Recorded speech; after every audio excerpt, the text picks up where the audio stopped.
నమస్తే అండి, నేను మీ అశ్మిత. ఈటీవీ లైఫ్ ఆధ్యాత్మిక ఛానల్ జీవన యోగ కార్యక్రమానికి మీ అందరికీ స్వాగతం.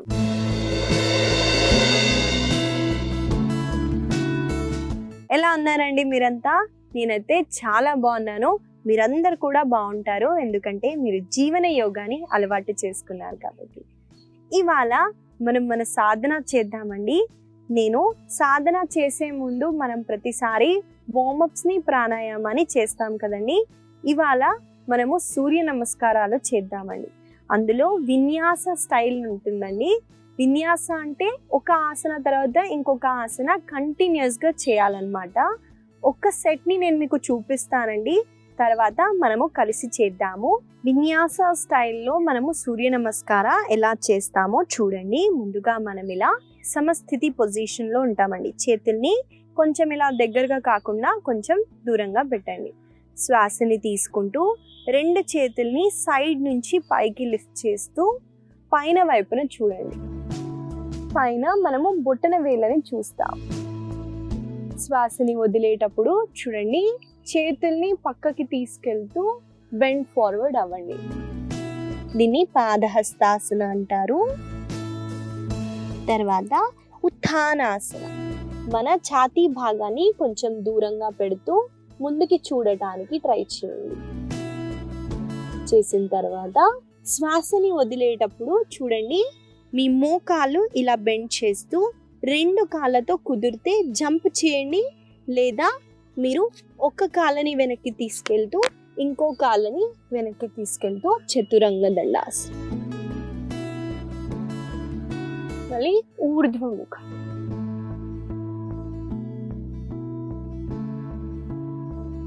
శ్వాసని వదులుతూ అధోముఖ. మీరు ఇక్కడ 5 ఉజ్జాయి బ్రీతింగ్ తీసుకోవచ్చు.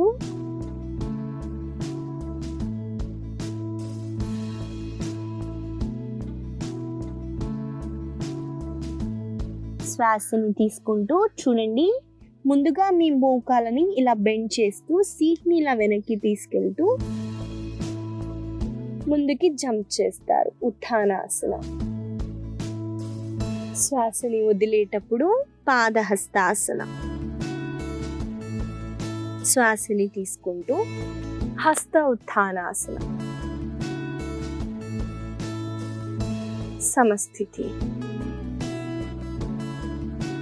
విన్యాస అంటే ఫ్లో అండి.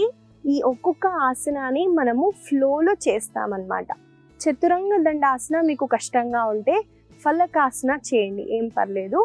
ఈ సన్ సాలిటేషన్ని మనం ఇంకొకసారి చేద్దాము, నాతో పాటు మీరు చేయండి. సమస్థితి. శ్వాసని తీసుకుంటూ హస్త ఉత్థానాసన. ఇక్కడ మనము ఆర్చ్ బ్యాక్ చేయట్లేదండి, జస్ట్ చేతుల్ని పైకి లిఫ్ట్ చేస్తూ పైకి చూడండి. శ్వాసని వదులుతూ పాదహస్తాసన. శ్వాసని తీసుకుంటూ ఉత్థానాసన. శ్వాసని వదులుతూ చతురంగ దండాసన. శ్వాసని తీసుకుంటూ ఊర్ధ్వముఖ. శ్వాసని వదిలేటప్పుడు అధోముఖ. ఇక్కడ మీరు రెస్ట్ చేయొచ్చండి. డీప్ ఇన్హలేషన్ ఎక్సలేషన్ చేయండి, కుదిరితే ఉజ్జాయి బ్రీతింగ్ చేయండి.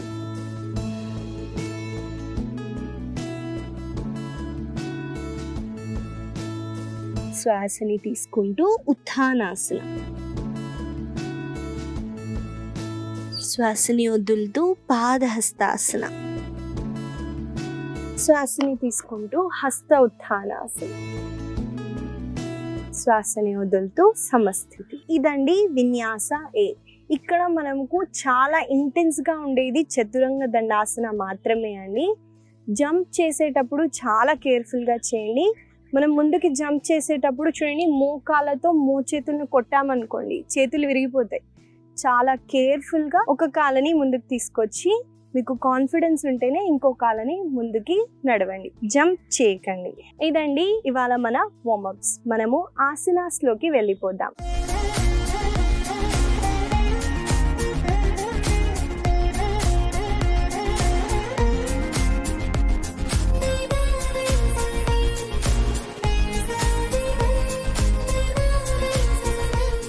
మొదటిగా మనం చేయబోయే ఆసన పేరు వీరభద్రాసన 3.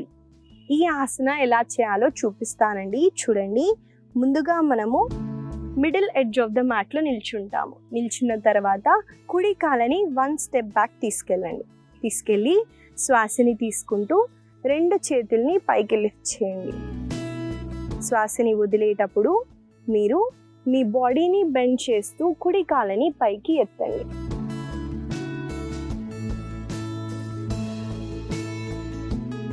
మళ్ళీ శ్వాసని తీసుకుంటూ పైకి లిఫ్ట్ అవుతారు. చూసారు కదండి, వీరభద్రాసన 3 ఎలా చేయాలో చూపించాను. ఈ ఆసన బ్యాలెన్సింగ్ ఆసన అండి. దానివల్ల చిన్నపిల్లలకి ఫోకస్ ఉండదు. చూడండి, కూర్చోమంటే ఒక దగ్గర కూర్చోరు.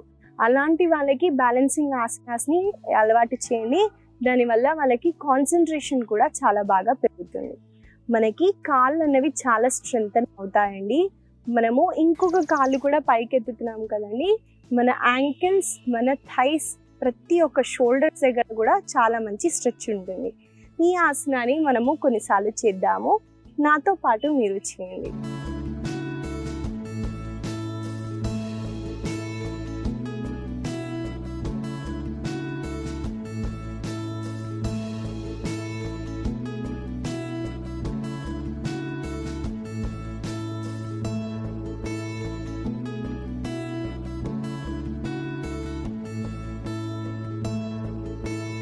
ఇక్కడ మేజర్ టెక్నిక్ని చెప్తానండి.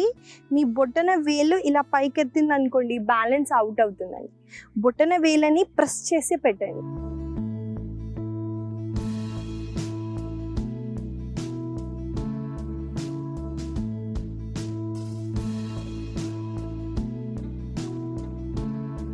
చూసారా, నాకే బ్యాలెన్సింగ్ కుదరట్లేదండి. ఇంటెన్స్గా మనము విన్యాస చేసిన తర్వాత బ్యాలెన్సింగ్ ఆసనాస్ అనేవి కొంచెం కష్టంగా ఉంటాయి. బ్యాలెన్సింగ్ ఆసనాస్ని మీ సాధనాలో ఫస్ట్గా పెట్టి ప్రాక్టీస్ చేయడానికి ట్రై చేయండి.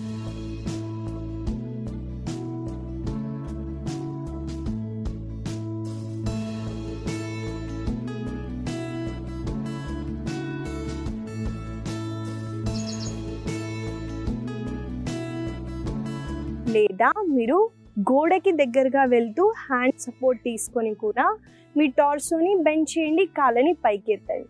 సేమ్ బెనిఫిట్స్ ఉంటాయండి. మనము తర్వాత చేయబోయే ఆసన పేరు మేరుదండ ఆసన. ఈ ఆసన ఎలా చేయాలో చూపిస్తానండి. ఈ ఆసన చేయటానికి ముందుగా మనము దండాసనాలో కూర్చోవాలి. కాబట్టి కాళ్ళని స్ట్రెచ్ చేస్తూ దండాసనాలో కూర్చోండి. ముందుగా మనం ఇలా దండాసనాలో కూర్చుంటామండి. కూర్చున్న తర్వాత 2 కాళ్ళ అరికాలని దగ్గరికి తేవండి. తెచ్చిన తర్వాత చూడండి, బొటన వేళ్ళని పట్టుకుంటున్నాం. మనము చేతుల్లో ఉన్న బొటన వేలు, చూపుడు వేలు, మధ్యపు వేలతో హోల్డ్ చేయండి. హోల్డ్ చేస్తూ శ్వాసని తీసుకుంటూ 2 కాళ్ళని స్ట్రెచ్ చేయండి. చాలామంది కామన్ మిస్టేక్ని ఇలా చేస్తారండి. స్పైన్ని స్ట్రైట్ పెట్టండి. ఇలా పెట్టడం వల్ల ఈ ఆసనాలో వచ్చే బెనిఫిట్స్ వస్తాయి. మెల్లగా 2 కాళ్ళని రిలాక్స్ చేయొచ్చు. చూడండి, మేరు అంటే ఏంటండి? మన వెన్నుముక్క. ఈ ఆసన మన వెన్నుముక్కకి చాలా మంచిదండి. ఆ యోగాలో మనము అన్ని ఆసనాస్ని వెన్నుముక్కకి forward bending, backward bending, stretching అన్నీ మన వెన్నుముక్కకి చేస్తామండి. మన స్పైన్ స్ట్రాంగ్ ఉంటే హెల్త్ బాగుంటుందండి. కాబట్టి ఈ ఆసన చేయటం ద్వారా మన స్పైన్ అనేది చాలా స్ట్రెంగ్తన్ అవుతుంది. ఇంకా మనము మన టేల్ బోన్ ఉంటుంది చూడండి, వెన్నుముక్కలో చిన్న భాగం ఉంటుందండి టేల్ బోన్, దానిపైన మనం బ్యాలెన్స్ చేయాలి. కాబట్టి ఈ ఆసనాన్ని కూడా మనం బ్యాలెన్సింగ్ ఆసన అనొచ్చు. కాబట్టి మనము ఈ ఆసనాన్ని కొన్నిసార్లు చేద్దాము. నాతో పాటు మీరు చేయండి. మీకు ఒకవేళ కంఫర్టబుల్గా లేకపోయినా ఒక కాళ్ళని స్ట్రెచ్ చేయండి. మళ్ళీ ఇంకొక కాళ్ళని కూడా స్ట్రెచ్ చేయొచ్చు. కాన్ఫిడెన్స్ ఉంటే మీరు కొంచెం వెనక్కి వెళ్ళి 2 కాళ్ళని స్ట్రెచ్ చేయండి. మీ మోకాళ్ళు ఇలా బెండ్ ఉండొద్దండి, స్ట్రైట్గా పెట్టండి.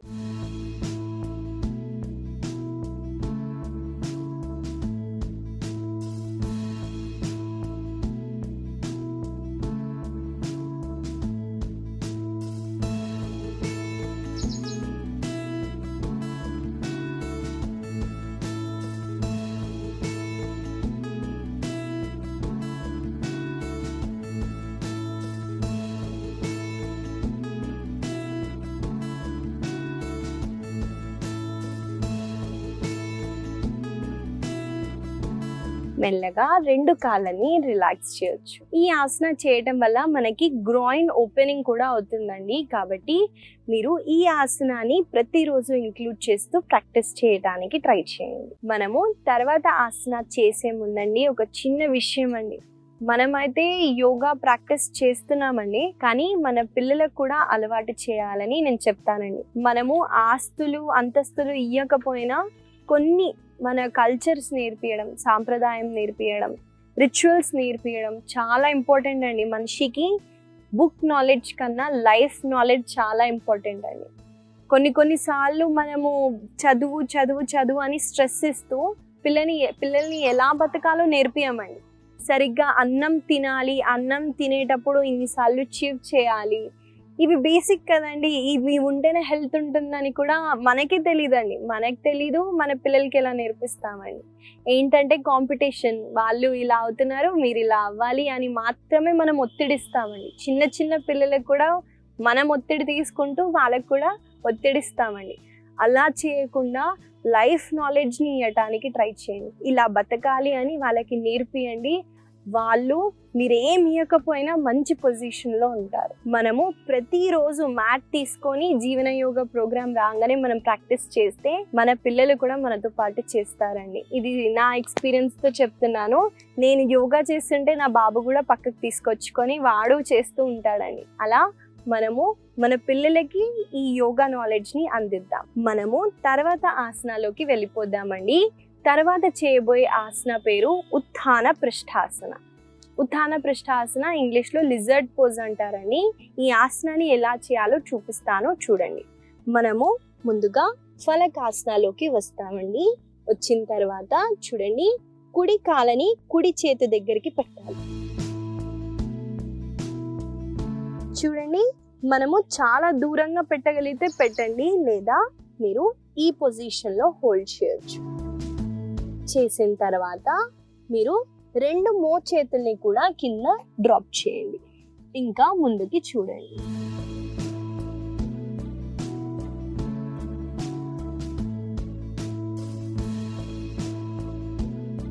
మళ్ళీ మెల్లగా పైకి వచ్చేసి రిలాక్స్ అవుతారు.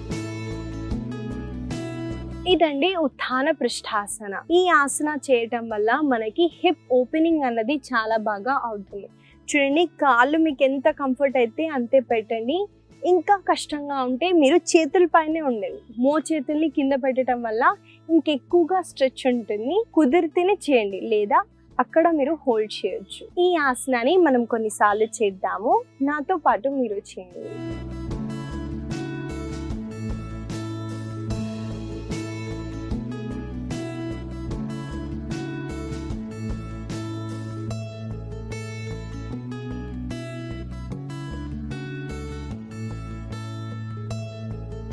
చూడండి, నేను చెప్పినట్టు మీకు ఇది కష్టంగా ఉంటే చేతుల పైన కూడా ఉండొచ్చు. ఇంకా కష్టంగా ఉంటే మీ వెనకాల ఉన్న కాళ్ళని రిలాక్స్ చేయండి. టక్ చేసి లిఫ్ట్ చేయడం వల్ల ఇంకెక్కువ స్ట్రెచ్ ఉంటుందండి.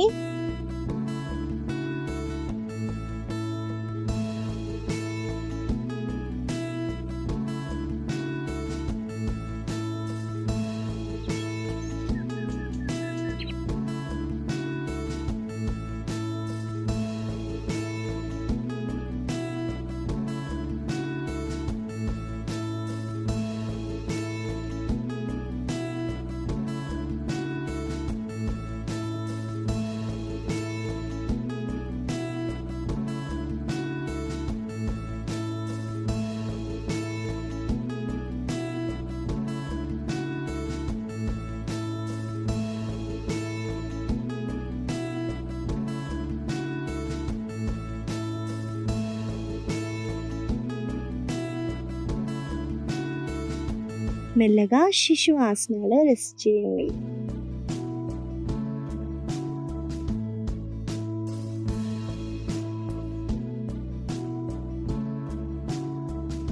శ్వాసని తీసుకుంటూ మెల్లగా వజ్రాసనాలో కూర్చోండి. ఇదండి ఉత్థాన పృష్ఠాసన. ఈ ఆసన చేయడం వల్ల హిప్ ఓపెనింగ్ అన్నాను కదండి, ఆడవాళ్ళకి ఎక్కువగా ఎమోషన్స్ అనేవి హిప్ రీజియన్లో స్టోర్ చేస్తారు. ఈ హిప్ ఎక్కువగా తొందరగా స్టిఫ్నెస్ అవుతుందండి. ఆ స్టిఫ్నెస్ని మనము తొలగించడానికి ఈ ఆసన చాలా బాగా యూస్ఫుల్గా ఉంటుందండి. ఈ ఆసనాన్ని మీరు ప్రతిరోజు ఇంక్లూడ్ చేస్తూ ప్రాక్టీస్ చేయడానికి ట్రై చేయండి. ట్రైనీ ఇంటెన్స్గా ఉన్నప్పుడు నేను శిశు ఆసనాలో రెస్ట్ చేయొచ్చు అన్నాను కదండి. మనము శిశు ఆసనాలు రెస్ట్ చేసి కూడా ఒక చిన్న మూమెంట్ని నేను చూపిస్తాను, చూడండి, కలిసి చేద్దాము. శ్వాసని తీసుకుంటూ మీ చేతులతో కుడి వైపున వెళ్ళండి. ఓన్లీ మీ చేతులతోనే కుడి వైపుకి వెళ్ళటానికి ట్రై చేయండి.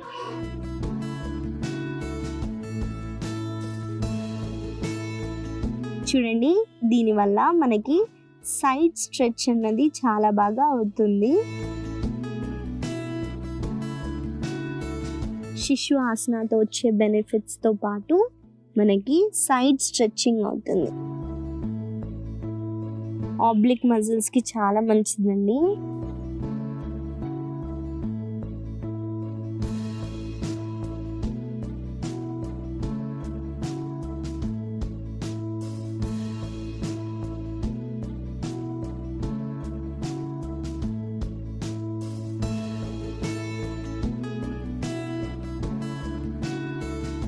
ఇంకొకసారి చేద్దాము.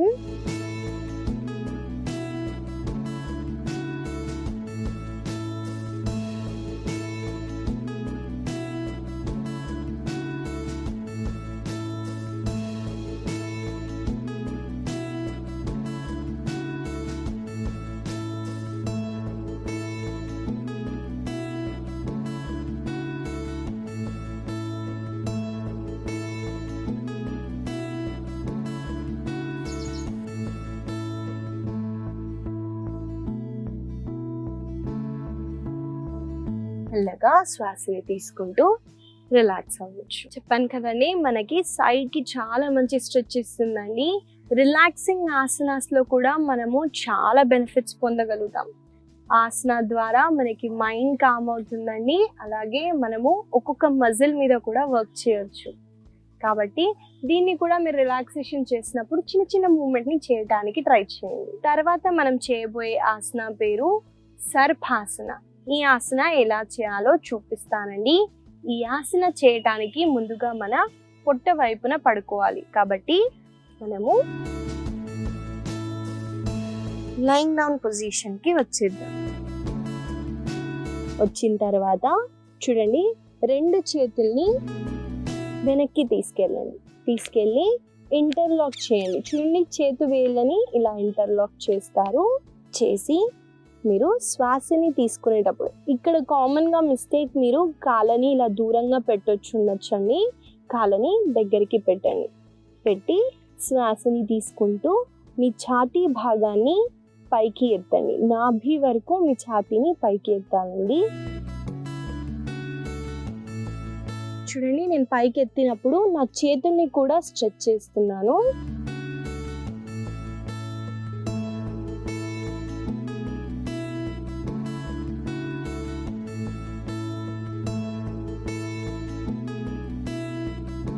మెల్లగా శ్వాసని వదులుతూ రిలాక్స్ అవ్వచ్చు. మళ్ళీ శ్వాసని తీసుకుంటూ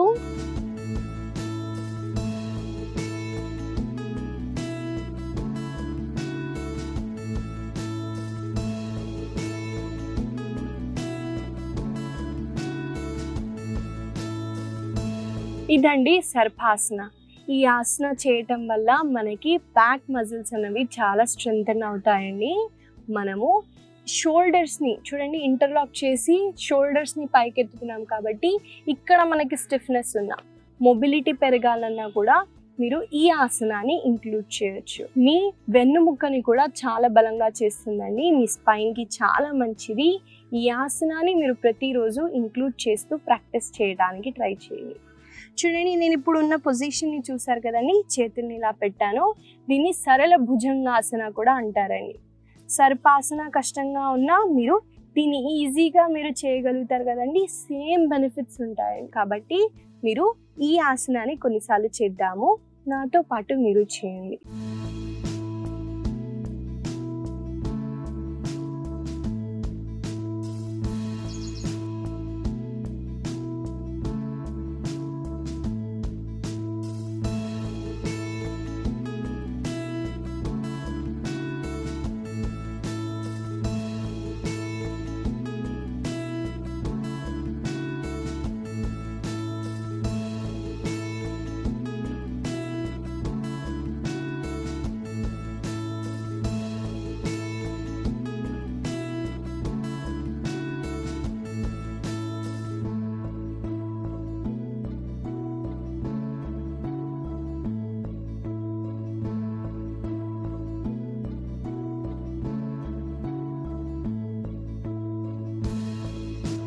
మెల్లగా మకరాసనాలో రెస్ట్ చేయొచ్చు.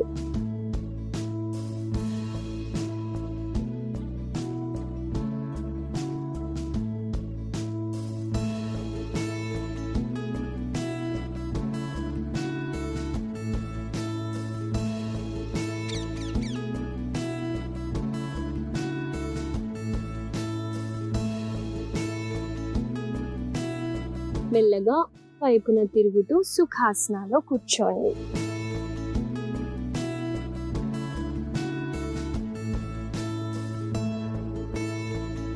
ఇదండి సర్పాసన. ఈ ఆసన వల్ల వచ్చే బెనిఫిట్స్ కూడా మీకు చెప్పాను కదండి. ఈ ఆసనాన్ని ప్రతిరోజు ఇంక్లూడ్ చేస్తూ ప్రాక్టీస్ చేయడానికి ట్రై చేయండి.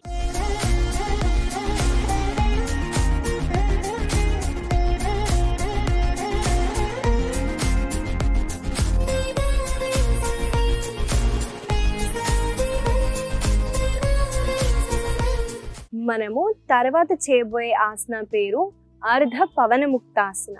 ఈ ఆసన ఎలా చేయాలో చూపిస్తానండి. ఈ ఆసన చేయటానికి ముందుగా మన వీపు వైపున పడుకోవాలి. కాబట్టి మనము శవాసనాలో రెస్ట్ చేస్తాము. ముందుగా మనం ఇలా శవాసనాలో రెస్ట్ చేస్తూ కుడి కాలని పైకి ఎత్తండి. చూడండి, పైకెత్తి కుడి మోకాలని ఫోల్డ్ చేయండి. ఫోల్డ్ చేస్తూ రెండు చేతులతో మీరు మోకాలని మీ ఛాతీ వైపుకి తీసుకొస్తారండి. మెల్లగా ఇక్కడ శ్వాసని తీసుకుంటూ శ్వాసని వదిలేటప్పుడు మీ ముక్కుని మీ మోకాల దగ్గరికి తీసుకుంటారు. మళ్ళీ మెల్లగా శ్వాసని తీసుకుంటూ శ్వాసని వదిలేటప్పుడు మోకాలని ఛాతీ వైపుకి, ముక్కుని మీ మోకాల దగ్గరికి తేవండి.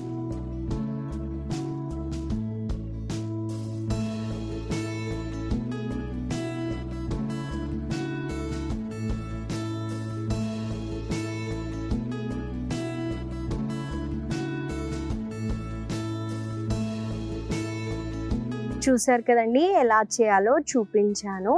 ఈ ఆసనాన్ని మనం కొన్నిసార్లు చేద్దాము. నాతో పాటు మీరు చేయండి.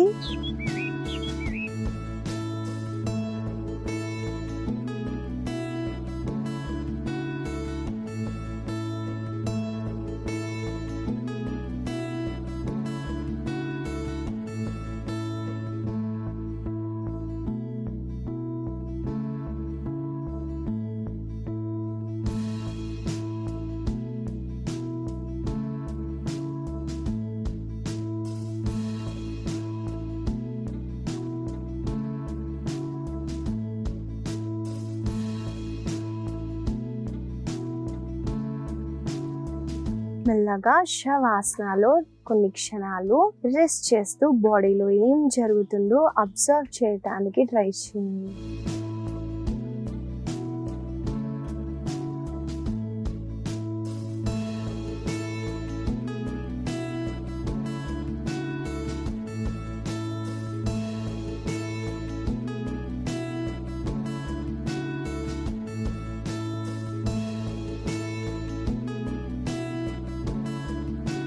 మెల్లగా మీరు కుడి వైపున తిరుగుతూ సుఖాసనాలో కూర్చోండి.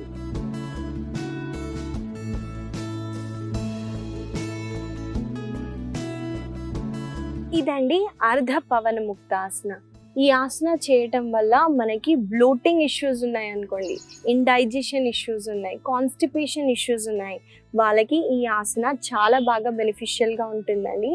మీరు ప్రతిరోజు ఈ ఆసనాన్ని ఇంక్లూడ్ చేస్తూ ప్రాక్టీస్ చేయడానికి ట్రై చేయండి. ఇవండి ఇవాళ మన ఆసనాస్. మనము కొన్ని బ్యాలెన్సింగ్ ఆసనాస్, కొన్ని స్ట్రెంథనింగ్ ఆసనాస్ని మనము చేసాము. ఈ ఆసనాస్ని మీరు గుర్తుపెట్టుకొని ప్రతిరోజు పొద్దున్న సాయంత్రం వేళల్లో ప్రాక్టీస్ చేయడానికి ట్రై చేయండి. ఇవాళ నేను మీకు ఇచ్చే చిన్న సలహా ఏంటంటే అండి, మనము ఎక్కడైనా బయటికి వెళ్ళినా మనకి ఎక్కువగా ప్లాస్టిక్ వాటర్స్ ఎక్కువగా మనకి అవైలబుల్ ఉన్నాయండి. ఒకప్పుడు ప్యాకెట్స్ ఉండేవి, ఇప్పుడు బాగా వాటర్ బాటిల్స్లో బాగా సెల్ చేస్తున్నారు. దీనివల్ల మనకి స్టడీస్ చెప్తున్నాయండి క్యాన్సర్స్ వస్తున్నాయంట. మైక్రో ప్లాస్టిక్ వల్ల మనుషులకి క్యాన్సర్స్ వస్తున్నాయి. కాబట్టి ఇంకొక ఉదాహరణ కూడా మీకు చెప్తానండి. చూడండి, రాతి బిందెల్లో నీళ్లు తాగేవాళ్ళు. ఎందుకంటే దాంట్లో నుండి కాపర్ మన బాడీలో వెళ్తుందని. సేమ్ అలాగే ప్లాస్టిక్ నీళ్ళని మనము ఎండలో వాటర్ బాటిల్స్ని పెట్టి అలా తీసుకోవడం వల్ల ఆ మైక్రో ప్లాస్టిక్ వెళ్ళి మనకి హానికరంగా ఉంటుంది. కాబట్టి మీరు ప్లాస్టిక్ వాటర్ బాటిల్స్లో ఉన్న వాటర్ని తీసుకోవటానికి అవాయిడ్ చేయండి. ఇచ్చిన సలహా మీకు ఉపయోగపడుతుందని ఆశిస్తూ మళ్ళీ కలుద్దాం.